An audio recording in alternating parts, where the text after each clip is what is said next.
São fundamentalmente as doenças da próstata, quer a hiperplasia benigna, quer o cancro da próstata, mas também a disfunção erétil e ainda o tumor do testículo.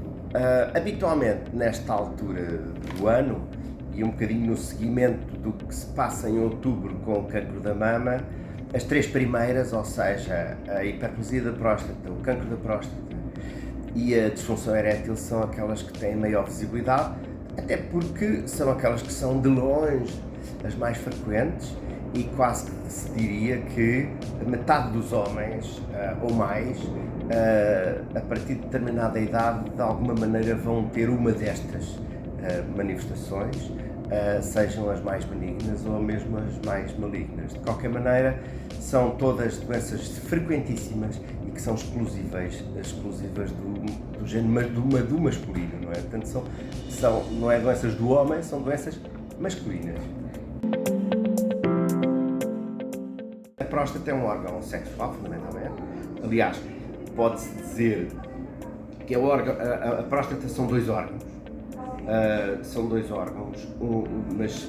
Um que está, é uma glândula exócrina. O que é que isto quer dizer? É uma glândula que produz substâncias para excreção para o exterior, digamos assim, e que no fundo são substâncias que acabam por ser alguns nutrientes e algumas substâncias que permitem que os espermatozoides, que vêm do testículo, tenham uma sobrevida maior para poder melhorar a fecundação, digamos assim. Próstata como glândula. Mas a próstata também é um órgão mecânico muscular que faz com que esta secreção ou esta excreção exócrina seja propulsionada no momento do orgasmo, seja propulsionada para o exterior para poder fecundar a fêmea. Isto é para todos os mamíferos a mesma história. Acontece, porém, que por esta razão e porque a uretra acaba por ser um órgão sexual, porque é por aí que passa o ejaculado, mas também é um órgão urinário. Portanto, a próstata, digamos que fica ali imiscuída no meio do aparelho urinário. E é no aparelho urinário que as alterações do volume ou do tónus muscular da próstata se vão mais manifestar. O que é que as pessoas mais se queixam? Queixam-se, em primeiro lugar, não só de um jato fraco, de ter que esvaziar a bexiga várias vezes, porque muito provavelmente a bexiga começa-se a esvaziar mal e então a pessoa tem um aumento do número de micções. E há ainda um outro terceiro fator, que é um fator mais anatómico, em que a próstata muitas vezes aumenta de tamanho, outras vezes não é necessário que aumente de tamanho, mas quando aumenta de tamanho pode produzir alterações anatómicas da bexiga que fazem com que a própria bexiga funcione pior. O tamanho da próstata não quer dizer necessariamente que seja uma doença mais grave ou que tenha mais sintomas. Há indivíduos que têm sintomas muito perturbadores da sua qualidade de vida e que precisam de tratamento urgente, às vezes até cirurgia, e têm próstatas, se formos a ver o seu volume, até são próstatas relativamente pequenas. E o contrário também existe. Indivíduos que têm uma glândula muitíssimo aumentada, muitíssimo volumosa, que pode chegar a ser que 5, 6, 7 vezes o valor tido como normal e, no entanto, não ter a menor interferência na micção, não ter interferência na qualidade de vida. E por isso mesmo, se não tem interferência na qualidade da micção, nem na qualidade de vida, não constitui um problema, não é uma doença e muitas vezes não precisa de tratamento. Aquilo que nos leva mais, que damos mais importância à sintomatologia ou à ausência dela é justamente o cancro da próstata. Há muita, mesmo até em médicos, mas fundamentalmente nos doentes ou nos potenciais doentes do cancro da próstata, a convicção de que a ausência de sintomas é de certa maneira a ausência de cancro da próstata. Nada de mais errado. O cancro da próstata não dá qualquer tipo de sintoma, ou quando dá, enfim, já por doença fora da próstata, doença demasiado avançada. E isso é muito importante porque eu lembro-me de ter havido campanhas, inclusivamente, campanhas para o público em geral, aqui neste país e noutros países, que diziam que ao menor sintoma contacte o seu médico. Bom, com certeza que sim, ao menor sintoma contacte o seu médico, mas isto era a propósito de cancro da próstata. Infelizmente estas campanhas duraram anos, hoje em dia não fazem o menor sentido, porque hoje em dia são uma desinformação, porque quem lê ao menor sintoma vá ao seu médico no contexto de cancro da próstata, fica com a sensação de que se não houver sintoma não precisa de ir ao médico porque não tem com certeza cancro da próstata. E isto é completamente errado. O cancro da próstata não dá sintomas.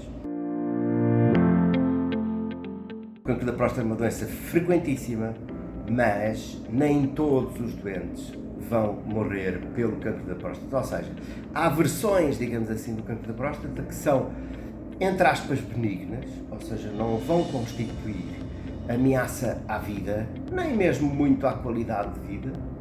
Outras, pelo contrário, são doenças que podem matar, e matar em curto espaço de tempo, em doentes às vezes relativamente jovens, e por isso mesmo, no mundo, globalmente, acaba por ser a segunda, ou depende da geografia, a segunda ou a terceira causa de morte por cancro, no género masculino, muito embora seja o cancro mais frequente no homem, em todo o mundo. A disfunção erétil é um outro, digamos assim, é um sintoma em que, quando se diz disfunção, disfunção quer dizer que há algum problema na normal acontecimento das ereções. Habitualmente, o que é que isto significa? Significa que a expectativa que as pessoas põem sobre a sua ereção, até pelo seu passado sexual, começa a ter alguns sinais de que a pessoa pode ter algum sofrimento. Se isto acontece, passa a ter nome de doença, ou seja, se o indivíduo sente que as ereções que consegue num âmbito sexual não são aquelas que seriam esperáveis para ele próprio, para ter uma vida sexualmente gratificante, então isso significa que não é só um sintoma, é uma doença e precisa de atenção e precisa de tratamento. É um problema fundamentalmente, porque é que é um problema tardio para a hiperplasia benigna da próstata? Bem, em primeiro lugar, porque quanto mais tempo a pessoa estiver com má qualidade de vida, é mau, porque a vida não é para se ter má qualidade. Mas depois, isto pode, ao longo dos anos, como eu disse, deteriorar a capacidade da bexiga, de maneira até a função dos rins, de maneira até que depois da doença tratada pode não haver uma recuperação total. Portanto, deveria haver uma altura em que às vezes ainda não há muitas queixas, mas que o doente deveria ser avaliado no sentido de estabelecermos o tempo, o melhor tempo para o tratamento. Não necessariamente cirúrgico, mas o tratamento. E, porventura, se o tratamento médico ou medicamentoso não for julgado suficiente, passar então a uma desobstrução, se for esse o caso, que muitas vezes é uma desobstrução cirúrgica. Há várias técnicas, não interessa isso agora, mas a importância do diagnóstico atempado na hiperplasia benigna da próstata está aqui. No cancro da próstata é diferente. O cancro da próstata, como lhe disse, muitos dos casos não são uma ameaça à vida. Portanto, um diagnóstico de cancro da próstata não é necessariamente um desespero, não é uma desgraça logo, mas há alguns cancros da próstata em que verdadeiramente podem ameaçar a vida do doente e ameaçarem não muito tempo. Outros são tão indolentes que até podem provocar a morte do indivíduo, mas às vezes demoram tantos anos, estou a dizer 20 anos, mais de 20 anos, em que às vezes o indivíduo acaba por morrer de outra doença qualquer e não do cancro da próstata. Mas vamos centrar-nos naqueles casos em que são mais graves e que podem de facto matar o indivíduo. Em primeiro lugar, é muito importante esta distinção clara entre aquele paciente que foi diagnosticado de cancro da próstata vai precisar de tratamento ou não vai precisar de tratamento. pensamos que, em regra, um tratamento curativo de um cancro da próstata fica na ordem dos $5.000. Ou seja, é um tratamento, enfim, no universo dos tumores malignos, é um tratamento curativo não muito caro, é dos mais baratos até no reino da oncologia.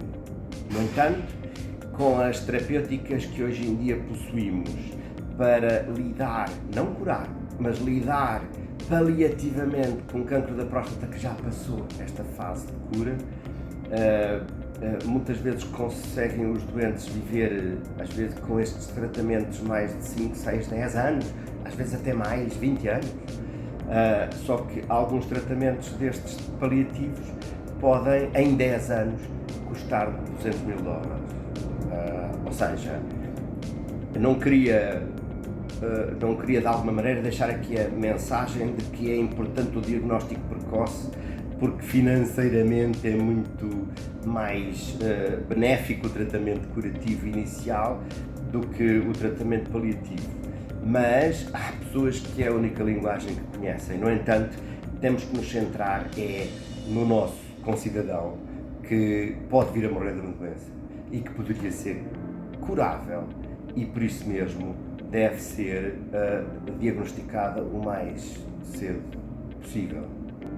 Diagnosticada e ser fundamentalmente avaliada pela urologia, no sentido de se esta doença vai necessariamente ter que ter um tratamento muito agressivo, tentativa curativa, ou se porventura este doente pode ficar sob apenas vigilância. Porque é que eu sublinhei e repeti este conceito? Porque aqui há 20 anos, quando começou a haver alguns testes até muito simples, sanguíneos, que tentavam diagnosticar o cancro da próstata, foram tratadas muitas pessoas que se calhar não precisavam.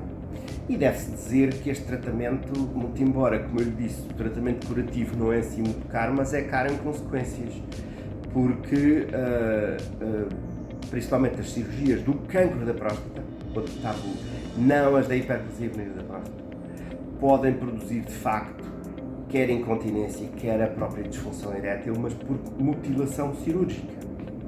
Sublinho, no cancro da próstata, não, na hiperplasia benigna da próstata, são cirurgias diferentes. E acontece que houve muitas pessoas que foram submetidas a estas mutilações cirúrgicas e afinal talvez não fosse preciso. De tal maneira assim foi que aqueles rastreios que se faziam no início do nosso século agora, rastreios que se faziam, houve quem achasse que deveriam deixar-se de fazer porque se estava a gastar demasiado dinheiro e principalmente a gastar demasiadas terapêuticas invasivas em doentes que afinal não precisavam. Chegou a haver números do género de que é preciso tratar 40 indivíduos com cancro da próstata para se poder salvar uma vida. Ora, isto, lido desta forma puramente matemática, de facto, não deveríamos então tratar 40, porque 39 iriam ser, de certa maneira, mutilados cirurgicamente sem necessidade de o fazer. Portanto, aquilo que nós nos centrámos nestas últimas 2 décadas foi em tentar separar o trigo do joio. Ou seja, sim, diagnóstico do cancro da próstata o mais precoce possível, sem dúvida, porque alguns vão ter mesmo de precisar de terapêuticas precoces, mas termos muito, quer a coragem, quer a sensatez, de, em muitos deles, se calhar em mais de metade deles, não produzir tratamentos curativos a quem não precisa deles.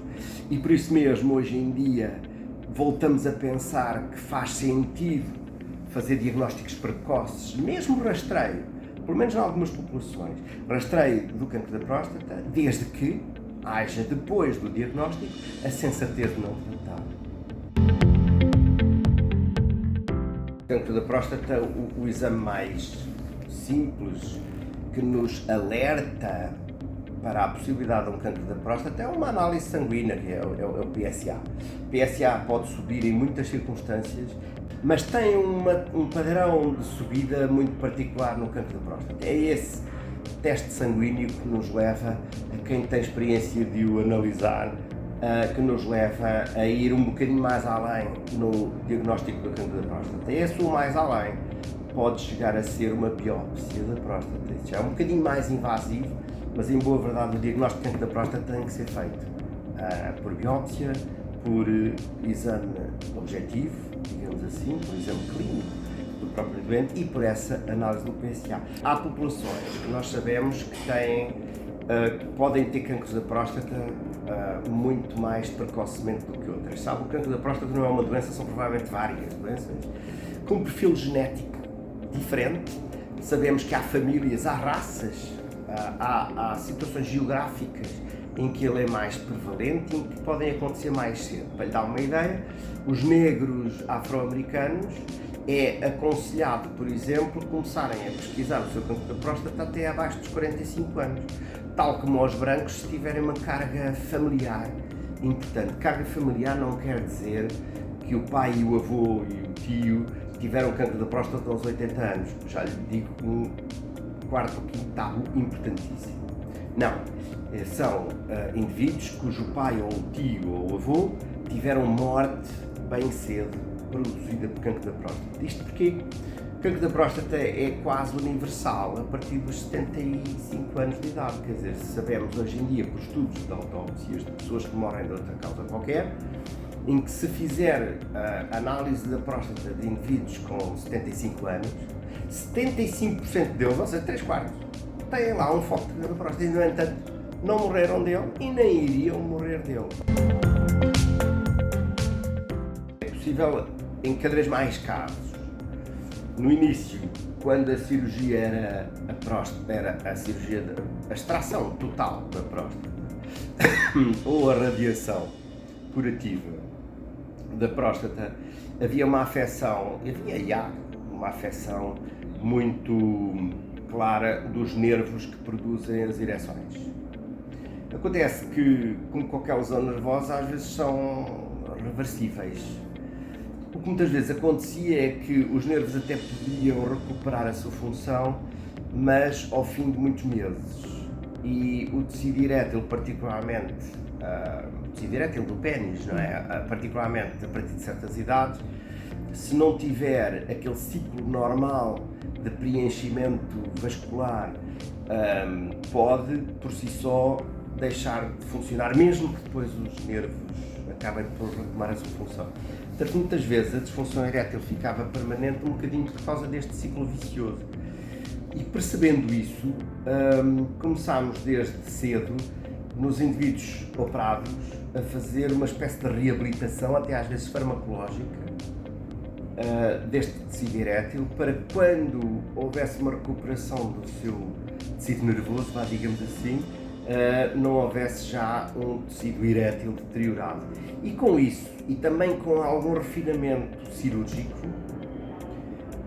pode-se dizer hoje em dia que mais de metade dos homens, passados 6 meses ou passado um ano, pode retomar a sua função erétil, ainda que com ajudas.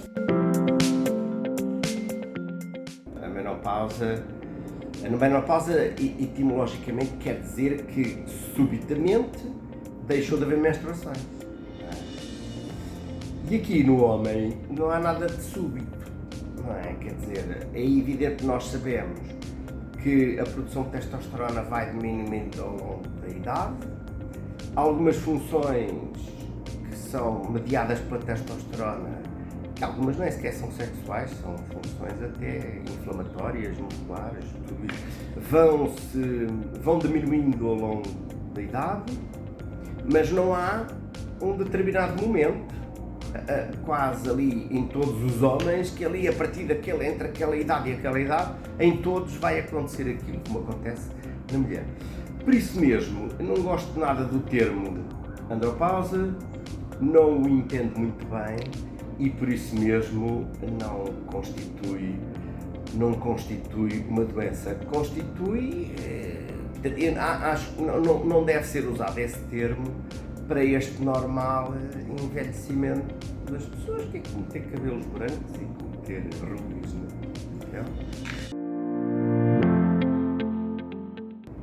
No caso da disfunção erétil, é óbvio, a disfunção erétil vive da permeabilidade das artérias e da presa das veias. E isso sabemos que em todas as artérias e todas as veias o tabaco perturba precocemente a irrigação dos vários tecidos. Aquele onde se nota muito precocemente é de facto o tecido erétil e assim os grandes fumadores quase todos vão ter uma disfunção erétil muito mais precoce do que aquilo que seria se nunca tivessem fumado.